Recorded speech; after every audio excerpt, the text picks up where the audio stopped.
So thank you everyone for joining us today. And thank you for being together with us today. And the theme of Pride Amsterdam this year is together. And so a snippet from the website about what this means. In a polarizing society, the LGBTQ plus community often unintentionally finds itself pitted against each other instead of next to each other. We are stronger together despite our differences, and stronger together thanks to our differences. We need each other regardless of whether someone is LGBTQ plus or an ally. At Pride Amsterdam, irrespective of distance and difference, we are together in pride for ourselves and others. So again, thank you for joining us today. This conversation is centered around some of the concepts drawn from the incredible book, Forging Queer Leaders, How the LGBTQIA plus community creates impact from adversity. So LGBTQ plus individuals disproportionately encounter bias, adversity, stigma, and marginalization throughout their lives. It's an enormous obstacle, but also uniquely prepares them for leadership in a fast-moving VUCA working world. So today we're going to explore the unique and inspiring developmental experiences of LGBTQ plus leaders with two incredible conversation partners and experts. So we'll be looking at what this can mean for everyone really pursuing positive and inclusive organizational strategy at work and beyond. My name is Sally Clark. My pronouns are she, her, and I'm an author, speaker, and researcher in wellbeing at work and burnout prevention. I'm a senior consultant at Infinite Potential, and I work with leaders and organizations around the globe to measure and improve systems and culture, really to make sure that burnout becomes a redundant term. I give webinars, workshops, and retreats on wellbeing, burnout prevention, building resilience and self-awareness. I'm a former corporate finance lawyer, a yoga and meditation teacher, and also co-host of the We Are Human Leaders podcast, which is how I met the incredible Professor Liz Cavallaro. So Liz is an executive coach, adult development scholar, educator, and leader development practitioner.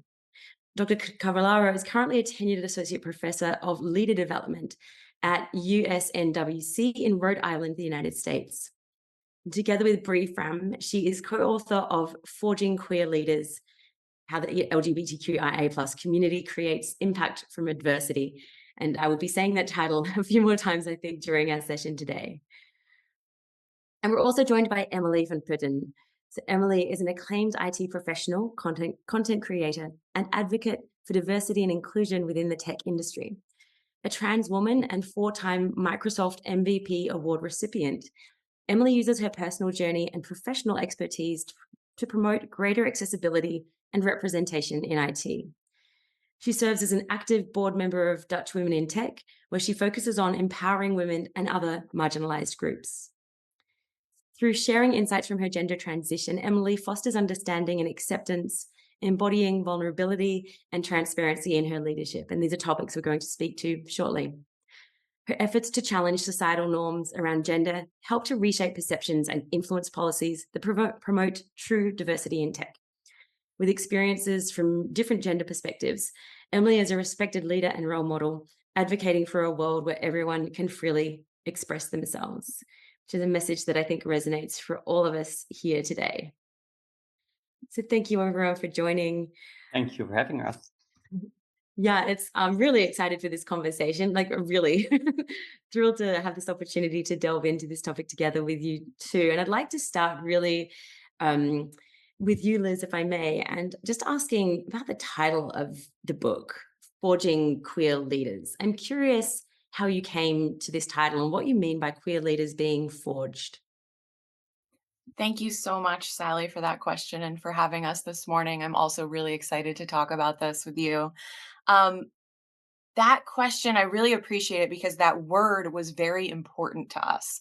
So as we were developing this project, we actually, while writing the book, we also started a podcast, and we actually titled that first, and we titled it Forged in Fire, an LGBTQ leadership podcast.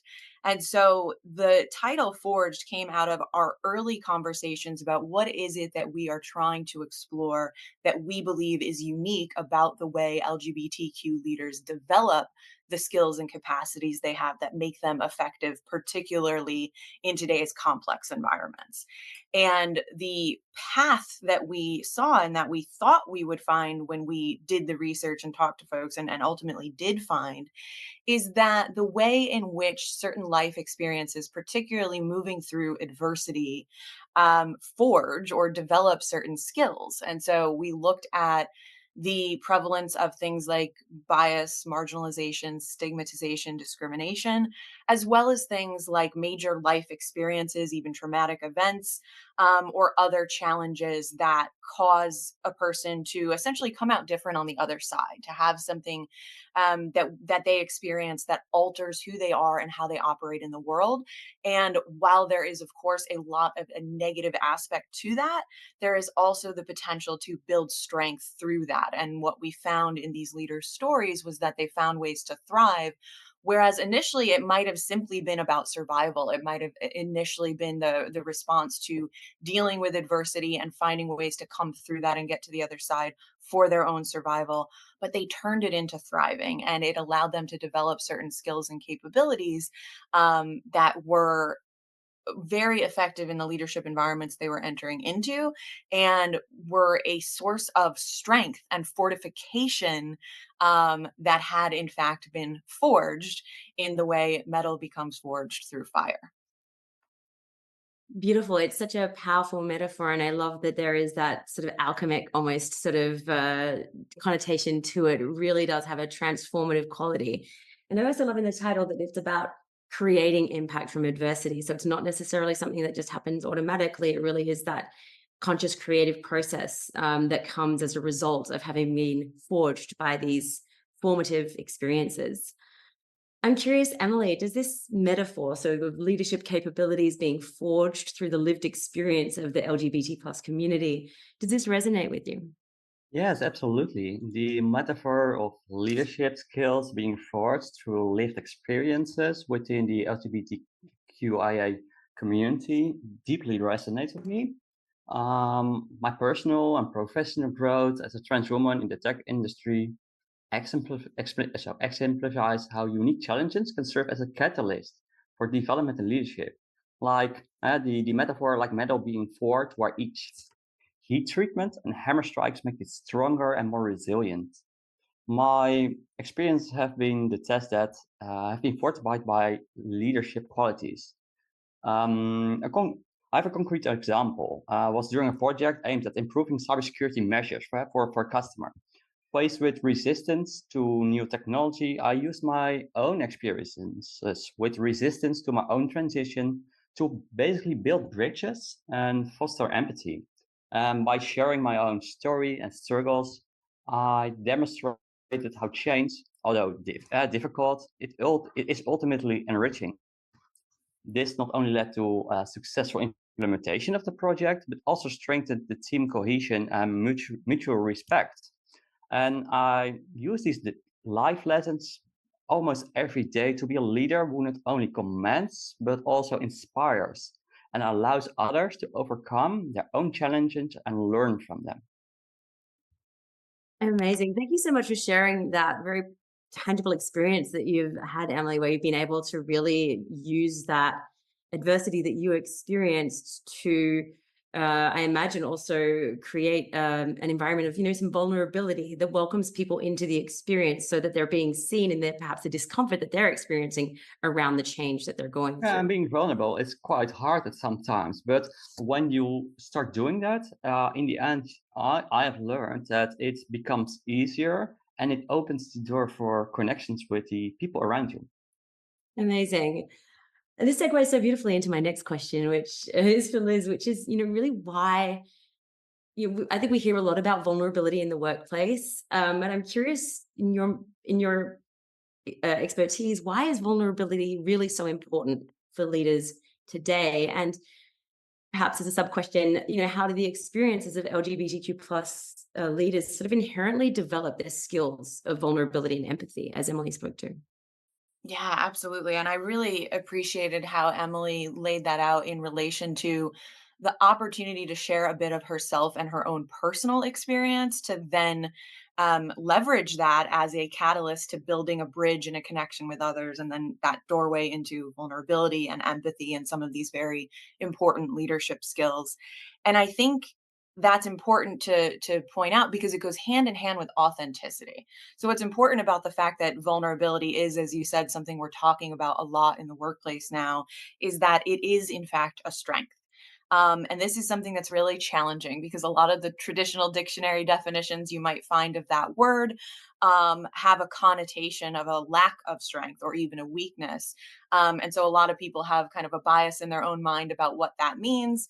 Um, and when we talk about it in a workplace context, it really is an absolute strength. It takes a certain degree of courage or bravery or resilience or grit to be vulnerable, to share one's authentic self with the world, to kind of open up that door and allow people in, to make that deeper connection. It really takes a lot for us to be able to do that. And then if you have something about you that is inherently likely to face adversity, or it's going to be more challenging for you, or even potentially more dangerous for you to share your authentic self with the world or to bring your whole self to work, then all the more it requires some real internal strength and fortitude to be able to engage in that authentic behavior. So the vulnerability really, particularly for queer leaders, goes hand in hand. In order to be able to show up every day and bring one's whole self to work, that authentic engagement with other people is inherently vulnerable.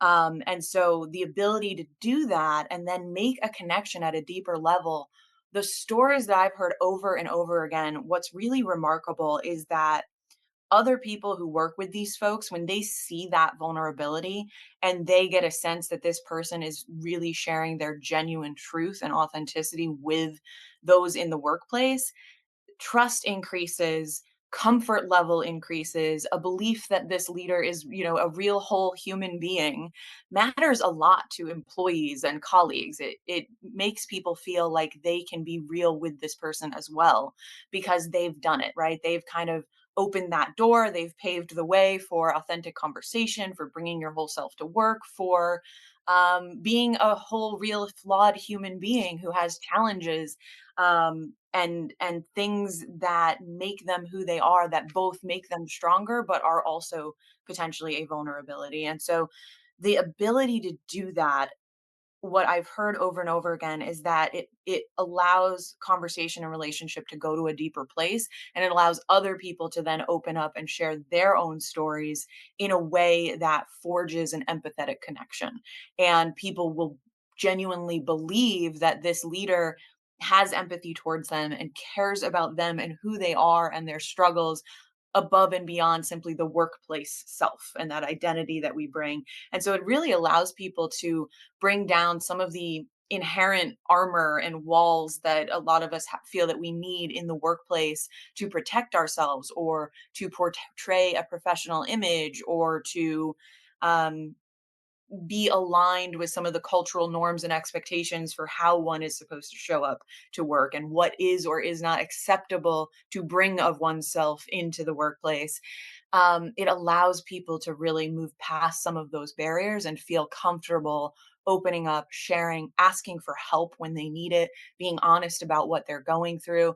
And it allows not only at an individual interpersonal level for that deeper connection between the leader and that person, but it also starts bleeding over into the broader culture of the organization where that ability for authenticity and for people to feel that they are their real selves then spreads throughout hopefully the entire team or organization. And so that piece of vulnerability as strength, and the way it is a strength not only in the individual who's exhibiting it, and gets perceived as a strength by other people because they say, wow, that's so brave, that's so impressive that this person's able to do that, but then it also becomes a strength that's fortifying an entire team and even an organizational culture.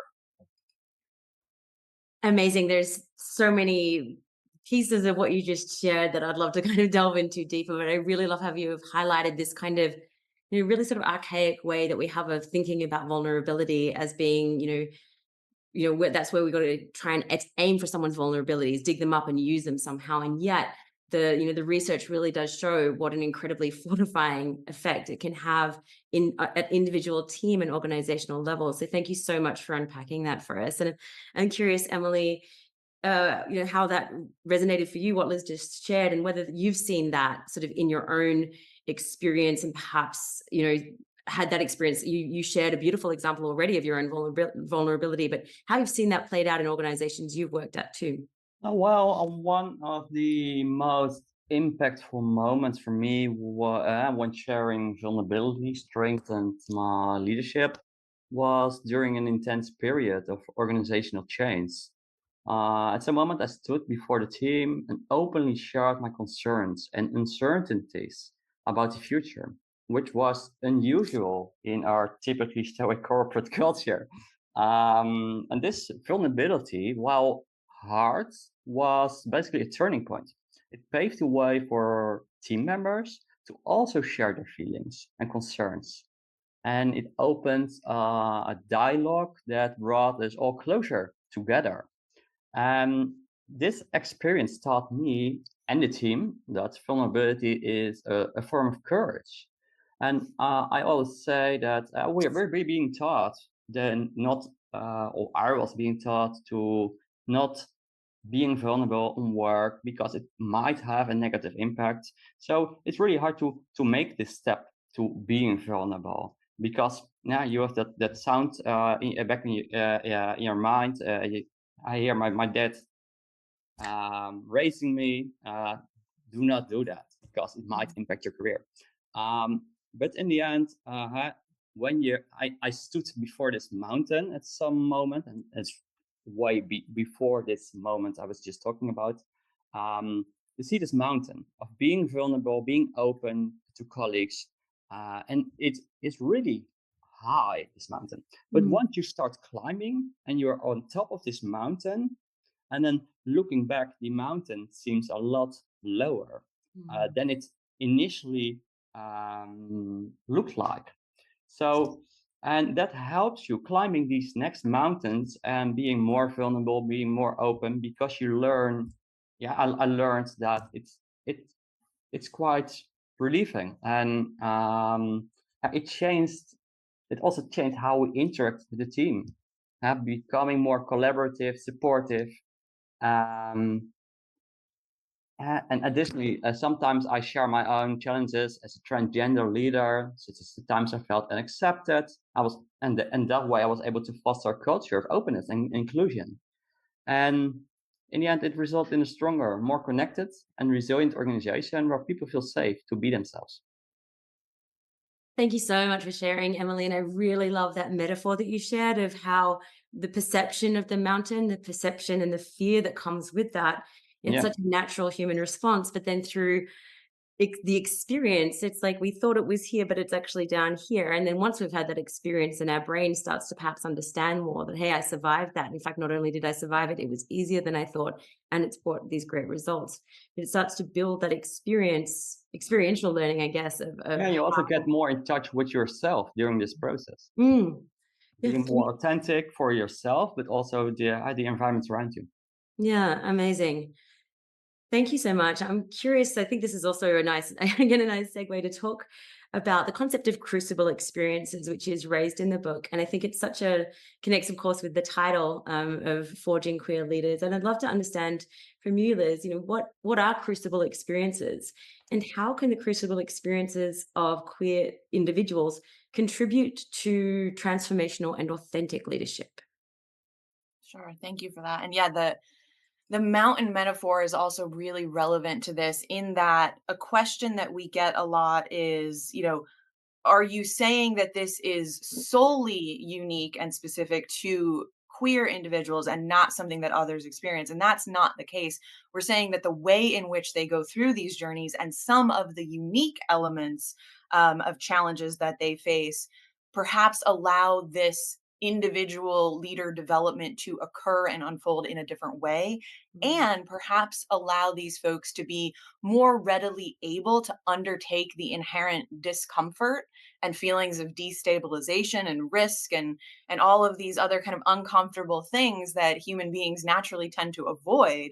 It perhaps makes them more readily able to undertake them, more prepared to undertake them, maybe even more willing, because they've seen the benefit of the potential learning and growth, and fortification of the self of when they have had to move through these adverse experiences, even if some of the earlier ones were situations where they had no choice or even needed to move through these experiences for survival. Mm. Perhaps in doing that, it allows them to engage in development more readily and in having had to examine the self or being vulnerable. And so I think that's an important point of where we're saying some of the distinction is. And Emily's mountain metaphor of kind of, you look back and say, well, yeah, it was a big mountain, but it wasn't that big. And I did it, right? I was able to go over it. And so now this next one's in front of me, and maybe I can go over that too. So I think that's where there's a really important distinction. And in terms of crucible moments, this also is something that we all potentially face crucible experiences throughout our lives. And this very just sort of generally the idea of going through something that alters or transforms you. You are different on the other side of it. And in that difference, sort of have to find a new way to operate in the world, a new way to be in the world, and to navigate after whatever it is that you've experienced.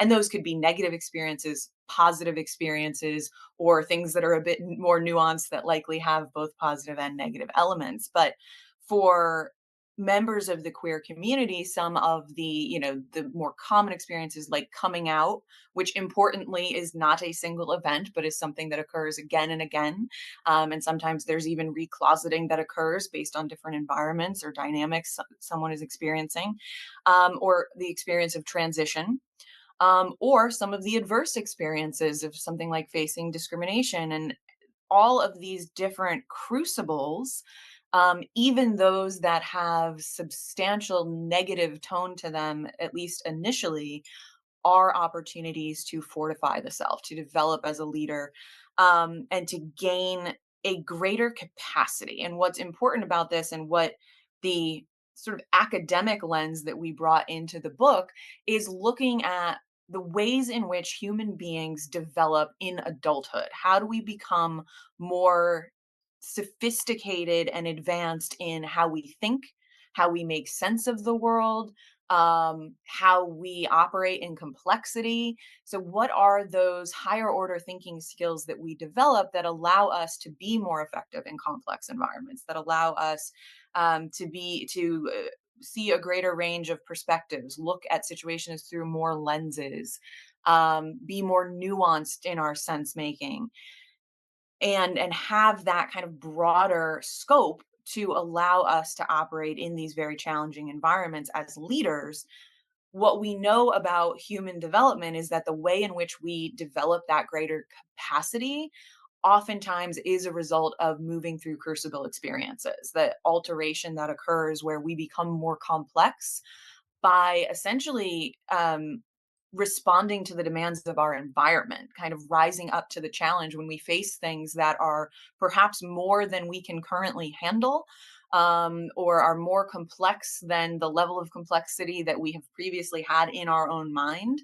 And when we rise to that occasion and are able to become more complex so that we can operate more effectively through these challenges, that's what actually alters how we make sense of the world. And this is something that's been studied in the fields of psychology and human development for 50 or so years, and only more recently in neuroscience and some of the physical sciences we're actually seeing that, we can prove this in terms of things like neuroplasticity and kind of structural things that happen in the brain.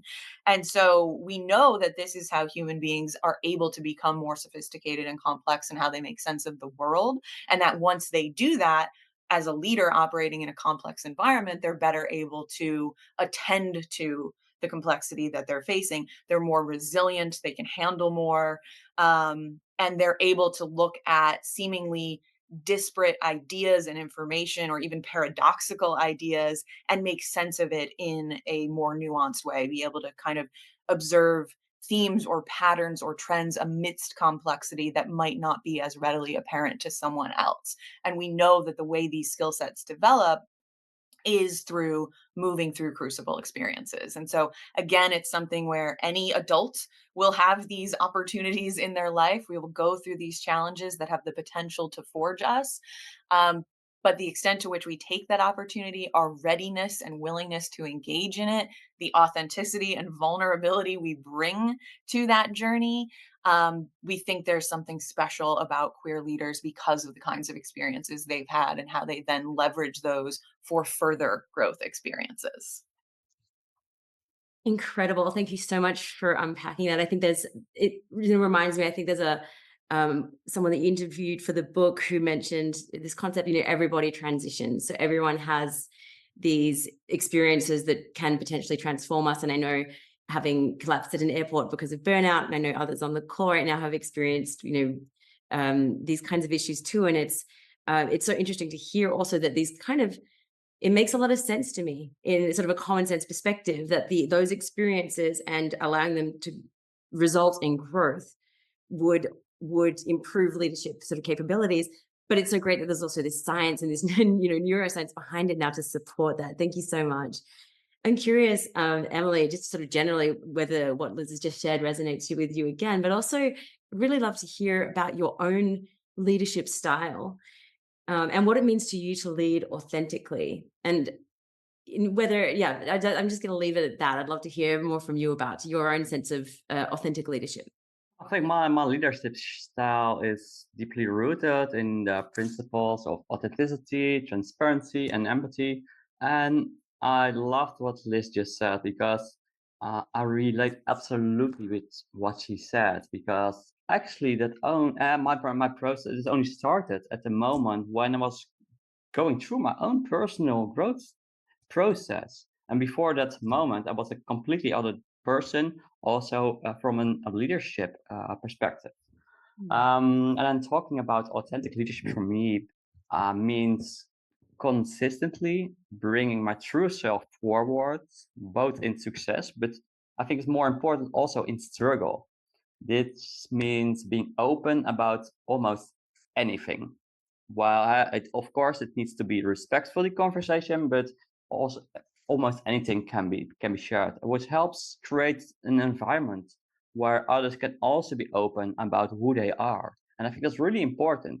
And for some people, being who you are is a large topic, like my personal journey. But for others, it might be a minor little thing. But it really helps if everybody can bring their full selves towards work or any other location. It's also a recent example of my authentic leadership was during discussion. We had a discussion at work about diversity policies. And you get always those questions from certain people, is this really necessary? And I use my own experiences such as the support I received during my transition and still getting to highlight the importance of an inclusive work environment and my willingness to share personal stories and at the same time propose policies that benefit everyone shows that a leader with a vision that extends beyond my own personal interests. And I think that is really important, that people see that you're not doing it only for yourself, but for the bigger group, the same. Yeah, amazing. Thank you so much for sharing that example, and also of your sort of your own journey to authentic leadership. And what I'm hearing very much is this kind of this work around your own identity that I think is inherent to many queer leaders' journeys around who am I now, that kind of can shape your vision and really help drive some of those capabilities so that others in your team who are perhaps facing these challenges, consciously or otherwise, you're so well positioned to support them and understand them. And I think coming back to what Liz mentioned as well, this idea of being able to hold space for some fairly large scale complexity, potentially even paradoxes, and the kind of and which can be such an important leadership skill when we can actually perhaps see that there is space for multiple truths. And I think you've both sort of brought to light how the experiences of queer leaders can particularly give rise to that capability. Thank you so much for sharing. So I'd love to turn back to Liz for a moment and just sort of, based on the research and of course the beautiful work that you and Brie have done in creating Forging Queer Leaders, the book, what advice would you have as a starting point for LGBTQ plus leaders for creating impact from adversity, for translating those crucible experiences into positive impact in their leadership? Excellent. Thank you. I mean, I think you kind of answered the question in the phrasing of the question. And it's definitely a big part of what we hope to accomplish with this project is to help those who perhaps haven't yet had as much opportunity to examine and reflect on some of the adversity they may have faced and the ways in which moving through that have fortified them, and the ways in which perhaps some of the strengths or skills or competencies or even wisdom that they've been able to draw from that have fortified them and have really given them a leg up in their leadership capacity. They have given them an edge that they can actually leverage and draw from to be more effective in their role. And so I think the first piece of advice is just to take the time to reflect on that and perhaps look back on some adversity that has been faced through a new lens. And I think what's important here is not to say that it was all positive. This is not to ask people to look back on traumatic experiences or unacceptable treatment or other really difficulty that we do not want to see any more of in the world. So it's not to look back on that and say, well, everything's okay now, or it's a good thing that that happened to me. That is certainly not the point. But for those who have had these experiences, to give them perhaps some new language, new perspective, new way of sharing it with others, that brings more benefit to themselves as a person, themselves as a leader, and then the people that they have an opportunity to impact and have that positive relationship to help others. And I think this goes back to what we talked about before of when other people in an organization see this authenticity and vulnerability and they feel like they can open up, this applies to everyone. And so it may be certainly other queer individuals who feel, comfortable coming forward and having someone to talk to or having someone who can perhaps mentor them. And that's certainly an important role. That I don't have to give that advice because this is one of the things we found loud and clear amongst all the queer leaders that we talk to. This is an inherent part of who they are and how they operate. They want to pave the way for others, leave the door open behind them, create an easier path for those who are coming next. And so mentoring and enabling and empowering are just such a natural part of the leadership style that it's a given.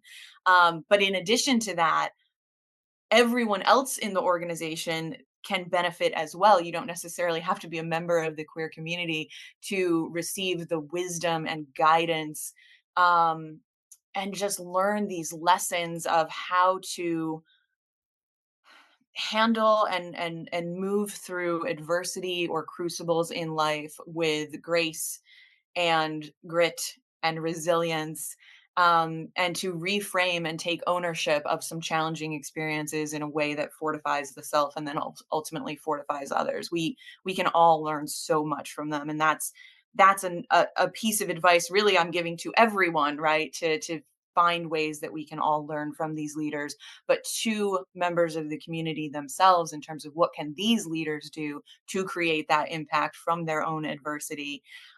It's really just owning that, right? It's knowing that what we are saying here today is true.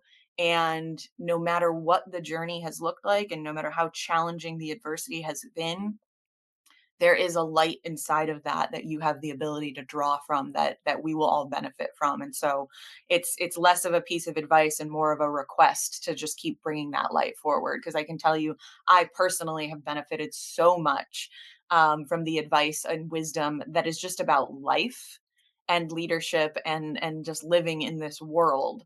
And so I hope that we all get a chance to continue benefiting from that. So that is more my request than my advice.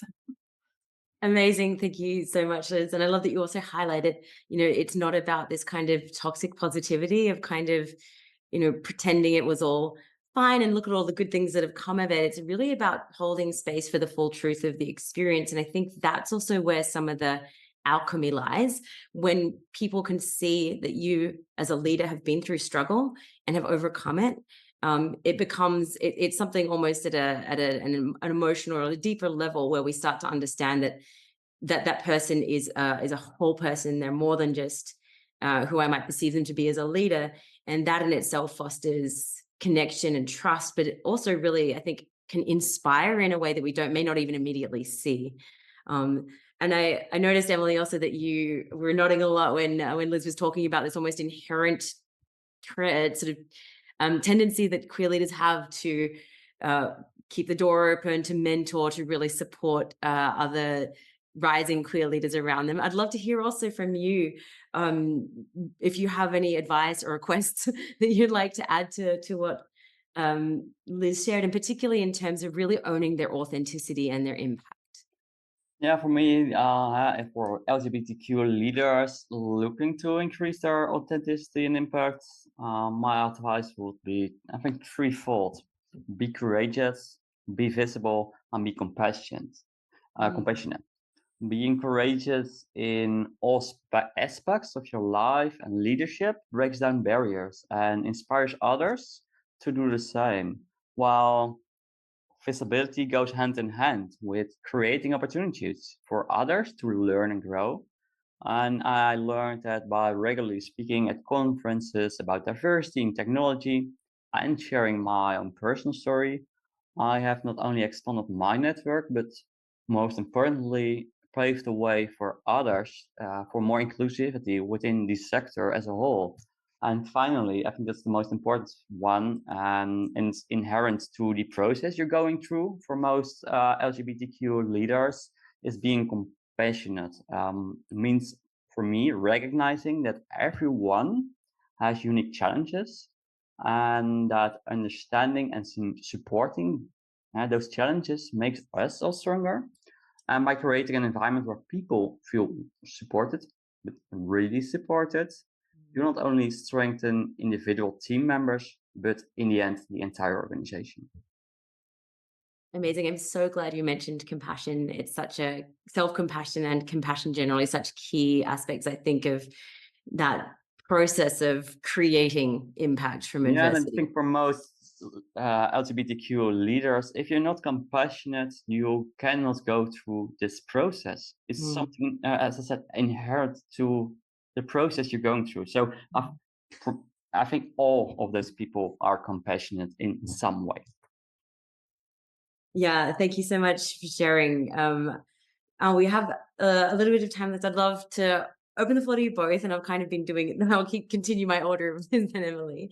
Just if you have any final thoughts or any sort of anything in particular that you'd like to leave with LGBTQ plus leaders and also allies on the topic of queer leadership and creating impact from adversity today. The question I'd is, love to just, oh, sorry. no worries.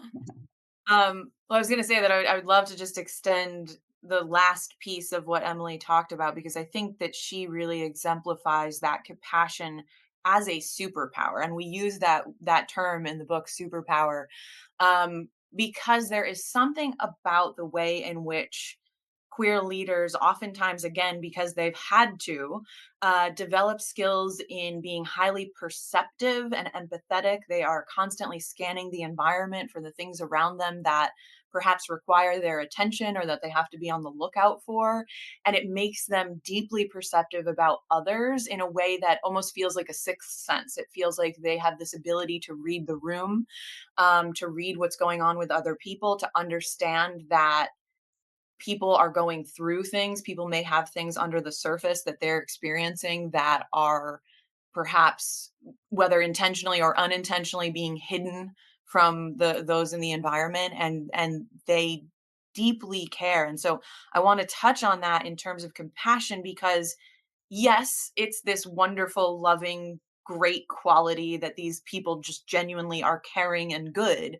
But again, the science to it, there is an actual tangible skill set that has been developed in how they orient themselves to the world, how their brain is wired, and the way in which they observe and perceive at such a deeper and more intricate level than others might, simply because others haven't had to. And so it's not, again, that other people can't be perceptive and compassionate and have the same skill set. It's just the way in which they developed it and the reason why they developed it and how much of it they developed make it feel a bit like a superpower. And so I think that's important to put out there of like, yes, they're wonderful people, so they are compassionate, but it's not just a quality that's about, niceness. It is also a quality that is a real, hard skill, right? We talk about soft skill versus hard skill, and really the soft skills are the ones that are actually a lot harder to engage effectively. But there's a tangibility to the capacity they have for that observation that allows their compassion to be more than just a nice thing, but to actually be operationalized to help people come to a better place. And I think that's really, really important. So I really appreciate that Emily embodied that in how she talked about her own experience as a leader. And I Thanks. love that you called it the sixth sense, because when I'm talking about what I'm noticing in my environment, prying eyes around me, I always use it my sixth sense. So I love that. It's so lovely that that's the exact term that you both shared there. And it's something that I think is really important that you've highlighted there, Liz, that it is something that is through experience, that sort of, really deep awareness of other people and sensitivity to responses, to behaviors, all these kinds of things that can actually perhaps come as a result of something that is challenging, but ultimately become part of a capability that is so beautifully connective and positive in the work environment and beyond, of course. Emily, I'd love to hold some space also for you to share any final thoughts that you have for LGBTQ plus leaders and their allies on this topic. Yeah, I feel compelled to reflect on how our unique experiences shape us into the leaders we become in the end. Our journeys filled with both challenges and triumphs equip us with empathy and resilience that can be replicated elsewhere. For me, embracing my full identity in the professional realm has not just been about personal integrity, it's been a way to inspire and open doors for others. Being authentic means more than being true to myself, but it's about setting a precedent that encourages others to do the same, creating a ripple effect of openness and acceptance. Um, the resilience developed from navigating life as a transgender woman has taught me invaluable lessons in persistence and courage. These qualities are vital as I lead efforts to implement inclusive policies and drive meaningful change within my organization, but for me, most importantly, also elsewhere. And moving forward, I urge all leaders, especially those from the LGBTQIA plus community, to harness the power of our lived experiences. Let us continue to lead with empathy and courage, transforming every obstacle into a stepping stone for growth. And by doing so, we're not just leading, we're paving the way for a future where every leader can truly be themselves, making our communities and workplace richer and more inclusive for everyone. Amazing. I have goosebumps. Thank you so much. That you've both shared so much. And I loved how you described also authenticity almost as it's not just this sort of thing that happens to self, but it also creates this platform that there's something, some of my Buddhist training is kind of coming to my mind now about this idea of it being and internal self experience, but also that permeates our environs as well. Absolutely. So thank you so much for sharing it. Thank you both so much for your time. You can order Forging Queer Leaders at your favorite bookstore if you're in the Netherlands, also bol.com, Bruna, and Amazon. You can engage, and I'll leave this also in the comments in YouTube, forgedinfire.com to connect with Liz, and Emily van Putten to connect with Emily. And we'll share a message with everyone about where to find the recording after we're done today as well. I just want to thank everyone for being a part of this incredibly important conversation. I'm really delighted that it's been hosted as part of Pride Amsterdam. And thank you again, Liz and Emily. Thank you, Sally. Thank you.